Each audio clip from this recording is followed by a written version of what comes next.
Shalom. Pembacaan firman kita hari ini terdapat pada 2 Korintus pasal 2. Aku telah mengambil keputusan di dalam hatiku bahwa aku tidak akan datang lagi kepadamu dalam duka cita. Sebab jika aku mendukakan hatimu, siapa lagi yang dapat membuat aku menjadi gembira selain Dia yang berduka cita karena aku? Dan justru itulah maksud suratku ini, yaitu supaya jika aku datang, jangan aku berduka cita oleh mereka, yang harus membuat aku menjadi gembira. Sebab aku yakin tentang kamu semua, bahwa sukacitaku adalah juga sukacitamu.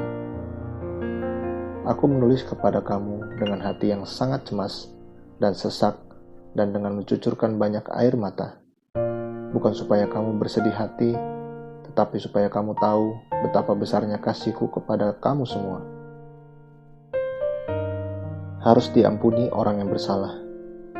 Tetapi jika ada orang yang menyebabkan kesedihan, maka bukan hatiku yang disedihkannya, melainkan hati kamu sekalian. Atau sekurang-kurangnya, supaya jangan aku melebih-lebihkan hati beberapa orang di antara kamu. Bagi orang yang demikian, sudahlah cukup teguran diri sebagian besar dari kamu, sehingga kamu sebaliknya harus mengampuni dan menghibur dia, supaya ia jangan binasa oleh kesedihan yang terlampau berat. Sebab itu aku menasihatkan kamu supaya kamu sungguh-sungguh mengasihi dia. Sebab justru itulah maksudnya aku menulis surat kepada kamu, yaitu untuk menguji kamu apakah kamu taat dalam segala sesuatu. Sebab barang siapa yang kamu ampuni kesalahannya, aku mengampuninya juga. Sebab jika aku mengampuni, seandainya ada yang harus kuampuni, maka hal itu kubuat oleh karena kamu di hadapan Kristus, supaya iblis jangan beroleh keuntungan atas kita, sebab kita tahu apa maksudnya. Kecemasan dan kelegaan Paulus di Troas dan di Makedonia. Ketika aku tiba di Troas untuk memberitakan Injil Kristus, aku dapati bahwa Tuhan telah membuka jalan untuk pekerjaan di sana. Tetapi hatiku tidak merasa tenang, karena aku tidak menjumpai saudaraku Titus. Sebab itu aku minta diri dan berangkat ke Makedonia. Tetapi syukur bagi Allah, yang dalam Kristus selalu membawa kami di jalan kemenangannya.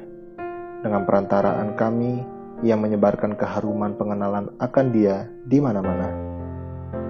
Sebab bagi Allah kami adalah bau yang harum dari Kristus di tengah-tengah mereka yang diselamatkan dan di antara mereka yang binasa. Bagi yang terakhir kami adalah bau kematian yang mematikan, dan bagi yang pertama bau kehidupan yang menghidupkan.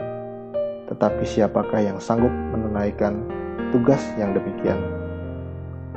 Sebab kami tidak sama dengan banyak orang lain yang mencari keuntungan dari firman Allah.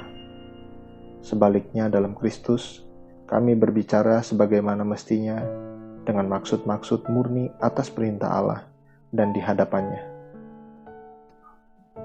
Amin. Terus baca firman-Nya, renungkan dan lakukan dalam kehidupan kita. Tuhan Yesus memberkati.